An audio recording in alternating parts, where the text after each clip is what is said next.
Boa noite, irmãos. Bendito seja o nosso Senhor Jesus. Amém. Louvado seja o Senhor. Nessa noite eu queria convidar os irmãos para nós meditarmos sobre o título dessa música, Em Memória de Ti, ou Em Memória de Mim, como disse o Senhor. Então vamos ler Evangelho de Lucas, capítulo 22, verso 19, primeiramente.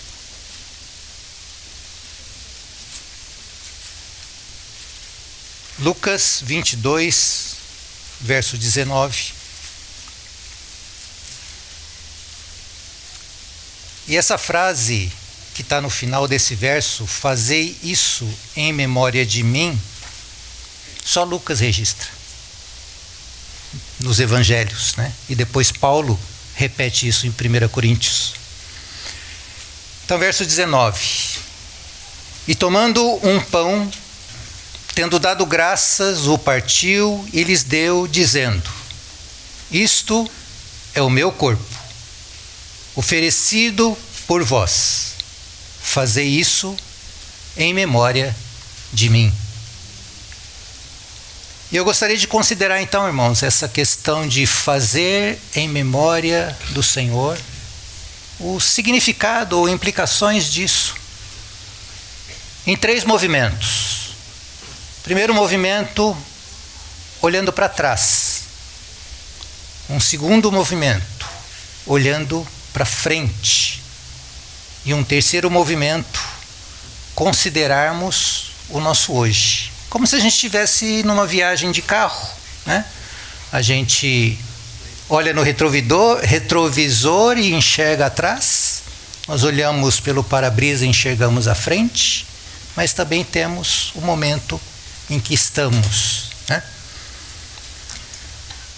E começando já então com essa questão de em memória do Senhor, nesse primeiro movimento olhando para trás, porque o Senhor fala em memória, para nós fazermos memória daquilo que o Senhor já fez.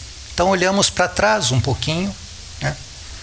Considerando então principalmente aquilo que o nosso Senhor Jesus fez para cada um de nós e por cada um de nós, né?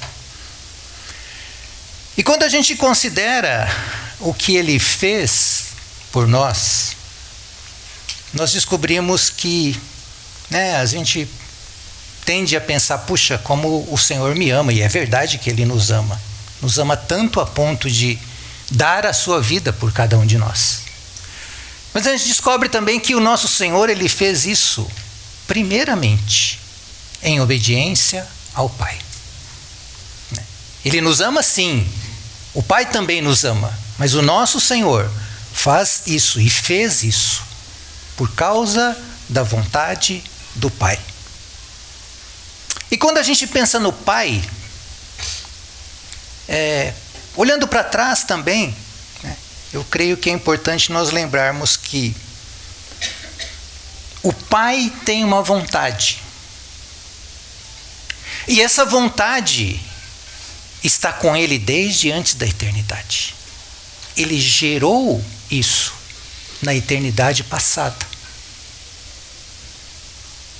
Então, irmãos, Deus nos amou não somente no tempo. Ele nos amou desde a eternidade passada.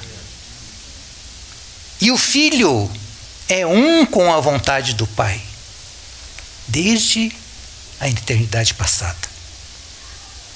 Então, Jesus fazendo a vontade do Pai por cada um de nós, nos conecta com a eternidade passada.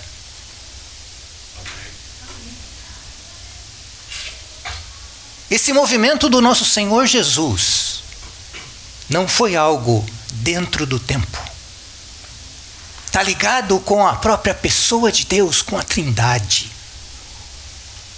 Então, se Jesus fez o que fez por cada um de nós. E nós sabemos e temos ouvido há tanto tempo aquilo que o Senhor Jesus tem feito e aquilo que Jesus fez por cada um de nós. Então, olhando para trás, irmãos, nós conectamos isso lá com a eternidade passada. Começou lá atrás, antes do pecado, antes do mundo vir a existir. Deus nos amou. O Pai nos amou, o Filho nos amou, o Espírito nos amou. Então, isso mostra então o coração do Pai.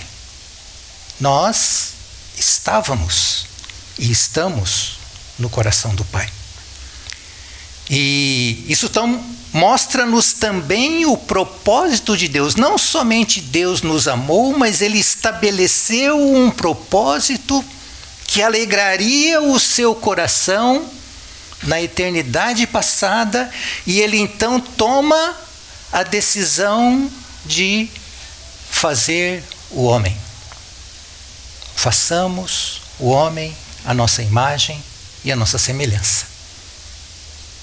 A criação do homem, irmão, a criação da raça humana começou então lá atrás. Então, por isso que eu acho que esse movimento de olhar para trás, não pararmos na cruz de Cristo, embora a cruz tenha sido então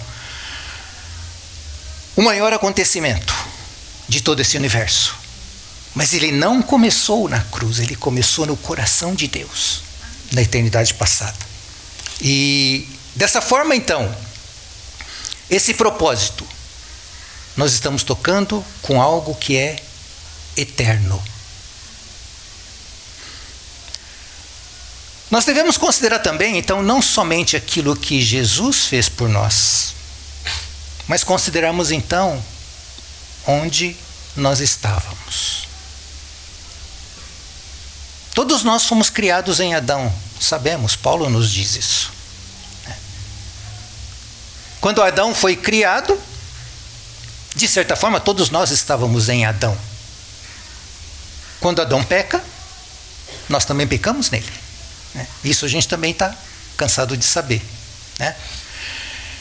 E por causa disso, então, nós éramos inimigos, éramos pecadores, éramos condenados, mas por causa daquilo que Jesus Cristo fez por nós, de inimigos, passamos a ser filhos. E amigos também, claro, mas mais do que amigos, filhos. De pecadores, passamos a ser justificados. Fomos justificados no Filho. De condenados, passamos a ser salvos. Então, irmãos, olhando para trás, a gente tem que perceber essas coisas, E eu queria, em cada um dos movimentos, colocar talvez uma palavra ou uma frase, e a frase que eu gostaria de colocar, então, para esse movimento de olhar para trás, é a vitória da cruz. A vitória do nosso Senhor Jesus. Aquilo que Ele fez por nós e aquilo que Ele nos beneficiou com tudo isso.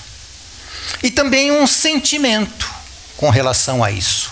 Quando olhamos para trás, qual o sentimento dominante que eu penso que devemos ter?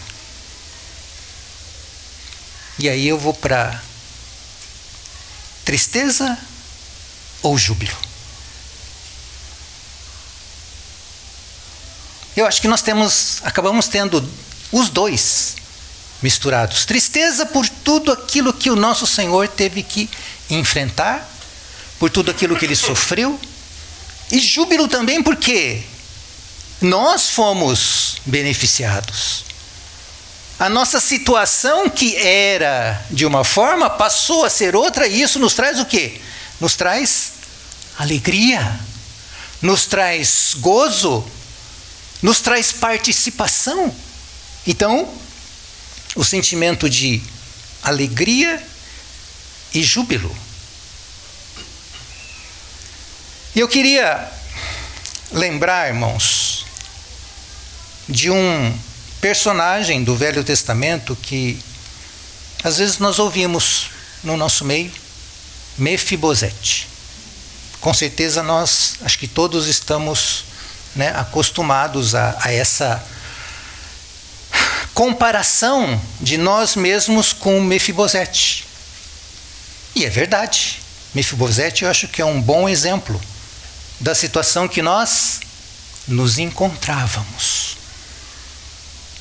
Mas eu queria considerar com os irmãos que Mefibosete, ele não é uma figura completa da nossa experiência. Porque, embora Mefibosete ele estivesse à mesa do rei, a situação dele permaneceu. Ele tinha problema, né? Ele tinha problema nas pernas, ele tinha dificuldade de andar. E ele mesmo na mesa com o rei, ele teve essa abertura, ele teve esse convite, ele se achegava e ele desfrutava de tudo aquilo que aquela mesa podia proporcionar para ele. Mas ele mesmo ainda continuava limitado. Nós somos igual a Mefibosete pelo nosso passado. Éramos inimigos. Mas não somos como Mefibosete, porque nós fomos curados. O Senhor curou a nossa cegueira. Ele curou a nossa inimizade. Ele curou a nossa morte. Ele curou a nossa surdez. O nosso Senhor Jesus, naquela cruz, Ele nos resgatou a cada um de nós e nos deu a dignidade que nós não tínhamos. Se estamos hoje convidados e comparecemos à mesa do Senhor, Ele nos convida sim para participarmos de tudo aquilo que essa mesa nos proporciona. Mas Ele também nos resgatou, irmãos. Ele nos resgatou da morte. Ele nos resgatou da condenação que tínhamos. Ele nos resgatou de todas as nossas deficiências e de todas as nossas doenças, porque Ele fez a obra completa. E por isso Ele disse aquele brado na cruz: Tetelestai. E mais uma coisa que eu queria lembrar, está lá no livro de Neemias. Eu acho até bom que a gente leia. Neemias capítulo 2.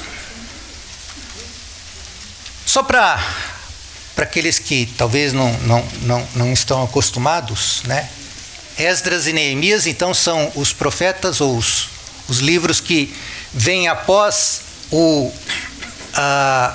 povo de Israel ter sido levado cativo, e se inicia um movimento de restauração. Jerusalém estava destruída, o templo estava destruído, e Esdras e Neemias, então, eles tomam a frente, né, despertados pelo Senhor, para que a restauração do testemunho de Deus que estava em ruínas pudesse ser iniciado.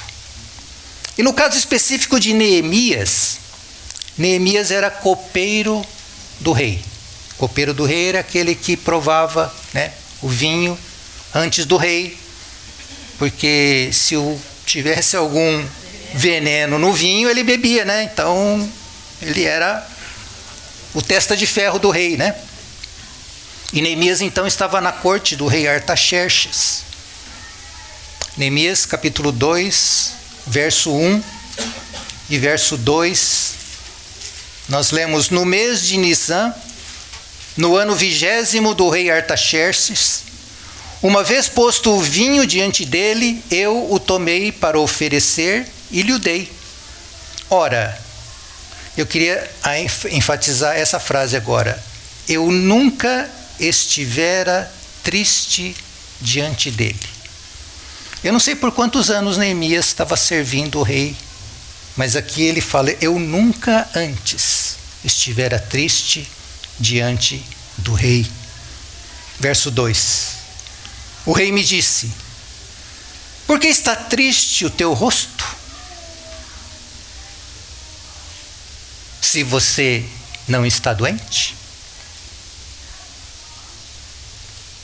Tem de ser tristeza do coração. Então temi sobremaneira. Por que Neemias temeu por estar aparentando a tristeza na presença do rei? No Império Persa, os reis não admitiam pessoas tristes com eles. Era quase que talvez uma declaração de que eu estou triste na tua presença. O Senhor não é suficiente para me dar a alegria. E eu estou remetendo a esse acontecimento registrado aqui em Neemias, irmãos, para falar então dessa questão do sentimento que nós devemos ter então, olhando para trás. Será que na mesa do nosso rei, como está o nosso coração? Nós temos júbilo ou nós temos tristeza? Mesmo que a tristeza seja em função daquilo que o nosso Senhor experimentou, irmãos, essa tristeza é porque Ele é o Senhor. Ele fala que ninguém toma a minha vida, eu espontaneamente, livremente a dou. E é por isso que a cruz é uma vitória. Ele sofreu sim, mas ele sofreu porque ele assim o escolheu. Eu dou. E isso resulta o quê? Em que a vontade do Pai seja feita. Isso resulta em que o projeto e o propósito eterno de Deus, ele se cumpra nas nossas vidas. E que aquilo que Deus, o Pai e a Trindade, durante a eternidade passada, se torne realidade. Que uma vez foi perdido, mas agora foi recuperado. Então, irmãos, nós temos muitos motivos para estarmos jubilosos diante do sacrifício do Senhor Jesus feito na cruz por cada um de nós. Nós estamos assentados na mesa do rei. Esse rei que passou sim por todos aqueles problemas, por todas aquelas dores, por aqueles momentos, mas ele morreu e o túmulo não o segurou. Ele venceu a morte e ele foi exaltado à destra do Pai, e hoje ele nos convida para estarmos assentados diante dele. E Senhor, como nós estamos felizes e jubilosos, porque Senhor Jesus, aleluia, porque o Senhor fez isso, nós não podíamos, nós não tínhamos condições em nós mesmos, mas Ele fez. E hoje nós temos acesso ao Pai. Há uma vitória na cruz. Aquele homem desejado por Deus na eternidade passada, que já havia se perdido, agora foi recuperado. O verdadeiro ser humano, criado e desejado por Deus, foi resgatado. Nós podemos ver isso olhando para trás. E agora, se olharmos para frente, eu queria ir lá para 1 Coríntios. Eu já citei aqui, mas vamos. 1 Coríntios capítulo 11.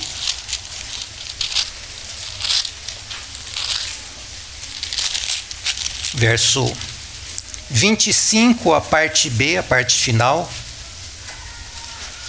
E o verso 26. 11, 25, a parte final, e o 26. Fazei isso todas as vezes que o beberdes, em memória de mim. Porque todas as vezes que comerdes este pão e beberdes o cálice, anunciais a morte do Senhor até que Ele venha. Até que Ele venha. Esse até que Ele venha é para frente. Agora vamos voltar para Lucas capítulo 22 e lermos agora versos 15 até o 18.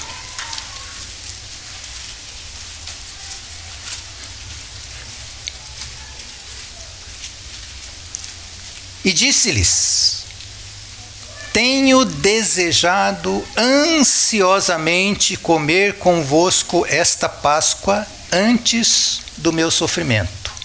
Como nosso Senhor desejou esse momento e ele se realizou. 16. Pois vos digo que nunca mais a comerei até que ela se cumpra no reino de Deus. Irmãos, o Senhor desejou tanto comer aquela Páscoa com seus discípulos e ele a come, mas ele diz: nunca mais eu a comerei até aquele dia. Será que o nosso Senhor está desejando e ansiando por aquele dia? Até que ele se cumpra no reino de Deus.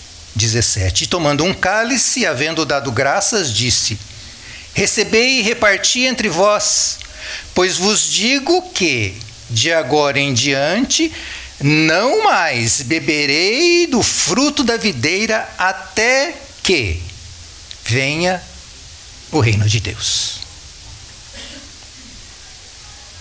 Nosso Senhor está aguardando.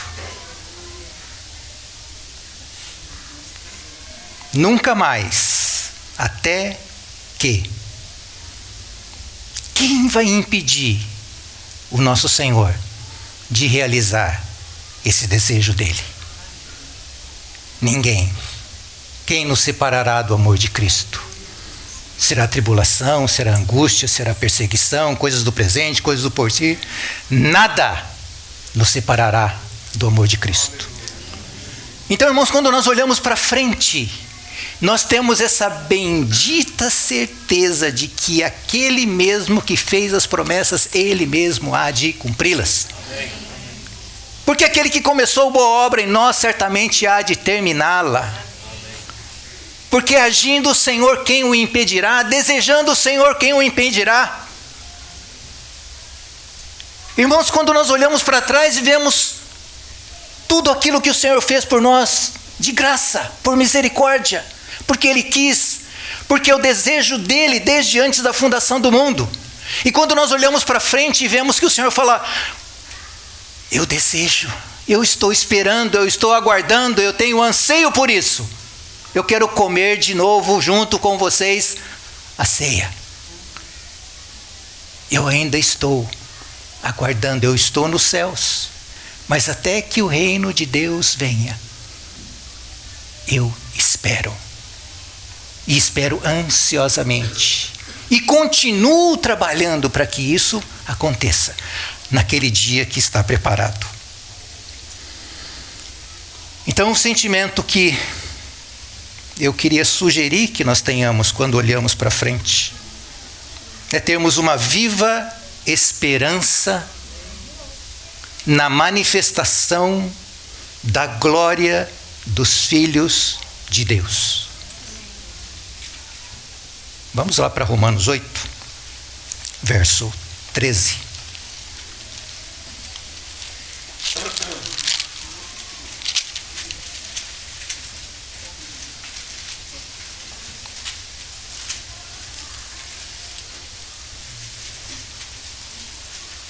Não, é 18, desculpe.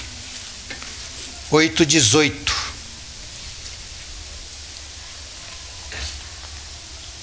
Porque para mim tenho por certo que os sofrimentos do tempo presente não podem ser comparados com a glória a ser revelada em nós. A ardente expectativa da criação aguarda a revelação dos filhos de Deus. Então aqui Paulo fala que mesmo toda a criação também aguarda por esse momento. E nós, irmãos, nós somos os filhos de Deus, em que a glória de Deus há de ser manifestada. Da mesma forma, quando o povo de Israel, ele construiu o tabernáculo lá no deserto, e fala que quando o tabernáculo estava pronto, a glória de Deus enche o tabernáculo. E quando o templo foi construído por Salomão, e também quando o templo foi dedicado, a glória de Deus encheu o templo. E quando a igreja foi gerada, a glória de Deus, na pessoa do Espírito Santo, encheu a igreja. E um dia, irmãos, essa igreja, ela vai manifestar toda a glória de Deus para todo o universo, para todas as nações, para todos os seres. Por quê? Porque esse é o nosso futuro. Isso é o que nós vemos olhando para frente.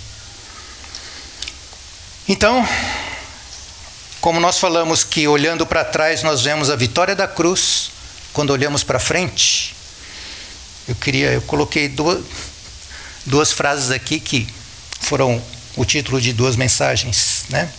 As implicações da vitória da cruz, porque são os resultados daquilo que nós colhemos da vitória da cruz. E também de que há hoje, agora, um homem na glória. E esse homem na glória, ele está andando, se manifestando e agindo através da sua igreja, que somos nós. E terceiro movimento, o que tudo isso tem a ver conosco? Ou tem a ver, não, né? Mas o que é que nós fazemos com tudo isso, irmãos? O que resta para nós, a não ser agradecermos esse nosso Senhor, louvarmos por tudo aquilo que Ele fez? Mas eu queria considerar algumas coisas, então, práticas, né? Qual a atitude do nosso coração em vista de olharmos para trás e em vista de olharmos para frente? Primeiro, apropriar-nos com uma fé viva da herança que temos em Cristo. O irmão Thomas falou hoje de fé e de amor, duas coisas que são inseparáveis e que andam juntas. Fé viva no nosso Senhor, para que nós tomemos posse da herança que nos foi dada em Cristo Jesus. Que nós também sejamos aperfeiçoados no amor, lembrando mais uma vez da nossa palavra de hoje de manhã. Amor a Deus e amor aos irmãos. Porque, lembrando, o amor está em nós. Cada um de nós que está em Cristo recebe a Ele, e Ele, como essência, é o amor. Que sejamos aperfeiçoados no amor. E que o nosso comer e o beber, quando nós nos levantamos e comemos desse pão e bebemos desse cálice, eles possam expressar uma realidade espiritual que ocorre conosco todos os dias. Nós nos alimentamos do Senhor, aquele que é o nosso maná. E nós bebemos da água que o Senhor é, aquela água que vem da rocha que foi ferida. E que isso então que fazemos aqui é uma demonstração de uma realidade que nós temos durante o nosso dia a dia. Porque esse Senhor que vimos olhando para trás e que vemos ainda olhando para frente, Ele continua intercedendo por cada um de nós nos céus. E Ele continua ordenando a bênção e a vida para sempre, para cada um de nós. Ele continua velando por cada um de nós. Ele continua olhando e se transmitindo, se dando para cada um de nós. Da mesma maneira como Ele fez com Pedro. Mesmo que Pedro tenha caído, mesmo que Pedro tenha o negado, Ele fala: Pedro, eu roguei por você para que você não caísse, para que você cumpra aquilo pelo qual eu te chamei. Apacenta os meus cordeiros. E Ele faz isso por cada um de nós. Nós também já somos nova criação, irmãos. Então a experiência daquilo que nós éramos, ela ficou no passado. O que éramos está morto na cruz. Hoje somos nova criatura em Cristo Jesus. As coisas velhas já passaram, eis que tudo se fez novo. Então, somos gerados pela vontade de Deus e nascemos de Deus. Hoje nós estamos em Cristo e somos filhos de Deus. E que todas as coisas que conduzem à vida e à piedade já nos foram dadas, como diz Pedro. Então, por isso nós, reunindo toda a nossa perseverança, nós vamos juntando tudo aquilo que o Senhor já nos deu para que nós então possamos chegar lá naquele dia, diante do nosso Senhor. E nessa mesa então, irmãos, que a gente está olhando para ela, eternidade passada e eternidade futura se unem. Ela não tem tempo, essa mesa é eterna. A nossa comunhão com o Senhor durará por toda a eternidade. Olhando para a mesa, irmãos, passado, futuro, eternidade passada, eternidade presente, elas se fundem. O propósito de Deus, lá do passado, ele foi realizado. Essa mesa também faz com que os céus desçam para a terra e os céus se unem. Seja feita a tua vontade, assim na terra como nos céus. As realidades celestiais, elas se tornam possíveis para cada um de nós, quando participamos dessa mesa. E Deus e o homem se encontram nessa mesa. Por quê? Esse foi o sonho de Deus. Adão, eu quero ter comunhão com você toda tarde. Eu quero andar com você. Deus vem habitar junto com Adão. Quando o povo de Israel estava no deserto, Deus desce com a sua glória e habita no tabernáculo no meio do seu povo. E a gente aprende que a Nova Jerusalém desce dos céus para que a habitação de Deus seja com os homens. Nessa mesa, irmãos, Deus e o homem se unem. E o Cordeiro encontra a sua noiva, adornada e ataviada para o casamento celestial. Então, essa mesa hoje, irmãos, nós temos um ensaio daquilo que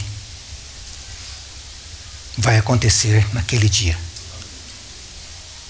As nossas reuniões, e principalmente a reunião do partir do pão, é uma antecipação do gozo, da alegria, da glória, dos benefícios que teremos no reino de Deus.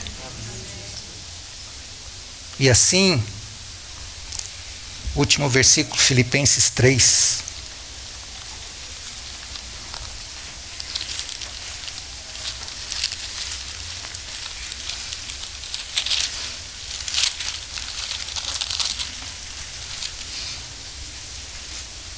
Três, 13. O sentimento então que eu queria sugerir que nós tenhamos no hoje.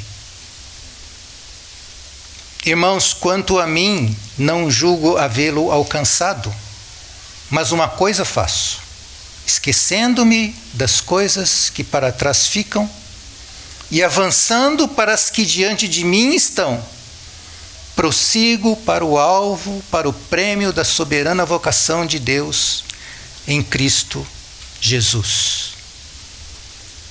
Assim prosseguimos, assim seguiremos até que Ele volte.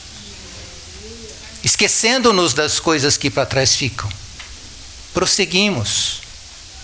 E que no nosso coração nós tenhamos, cada vez que participamos dessa ceia, o nosso coração aumente em devoção ao nosso Senhor.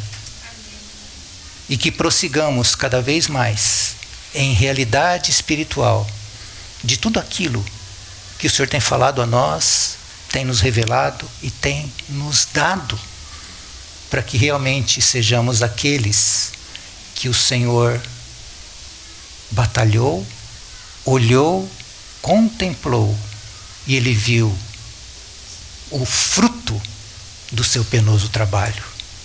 E certamente Ele vai fazer de nós aqueles que vão se assentar à mesa com Ele naquele dia, no reino de Deus. Então, irmãos, que nós desfrutemos da mesa do Senhor com alegria, com júbilo, com reconhecimento, com gratidão e com o coração disposto a Ele, porque é isso que nos espera. Esse é o projeto de Deus para cada um de nós. Amém.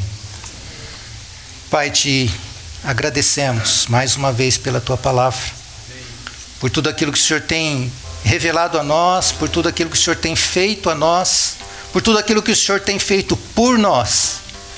Nos dá, Senhor, a graça e a misericórdia para sermos aqueles que se assentam à Tua mesa, totalmente jubilantes porque o Senhor fez todas as coisas. Seja conosco, Senhor, seja engrandecido, seja glorificado, seja amado no meio dos seus. Amém. Glorificado, Senhor. Amém.